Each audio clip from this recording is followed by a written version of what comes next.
I think my friend turned herself into something, and I saw it. I had a friend in high school named Marissa who was obsessed with eating snails.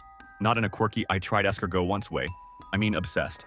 She followed niche food forums, watched videos from remote villages, and constantly talked about ancient protein sources and forgotten recipes. She loved shocking people with it. We lived in a small town outside Ravenbrook, the kind of place where nothing interesting ever happened. So Marissa stood out. She'd bring jars to lunch. Once, she tried to convince me to taste something she'd fermented in her closet. I always said no. One afternoon, walking home from school, we found a snail by the roadside. It was unnaturally bright green, almost glowing, bigger than any snail I'd ever seen, about the size of my palm. I told her to leave it alone. Marissa crouched down, eyes wide, like she'd just found treasure. "This is rare," she whispered. "You have no idea how rare."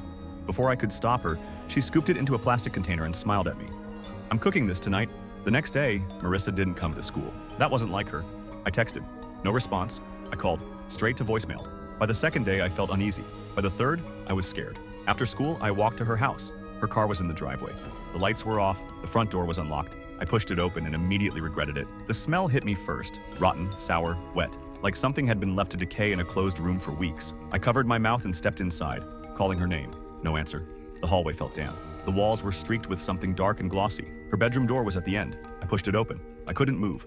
A giant snail was attached to the wall. Not curled on the floor, not hiding. Clinging vertically, its massive body pulsing slowly, leaving thick trails of slime behind it. The smell was unbearable. Then it turned, and I screamed. The snail's face, where no face should have been, looked exactly like Marissa. Her eyes blinked. Her mouth opened slightly, stretching unnaturally across the slick surface. She tried to speak. Only a wet, choking sound came out. I ran. I didn't stop until I was outside, vomiting into the bushes. The police said there was no snail, no body, no signs of Marissa. They told me grief can cause hallucinations, but here's the thing. That night, I got a text from her number, just one message. It worked. I don't eat snails anymore, and every time I see a trail of slime on a wall, I swear it's leading somewhere.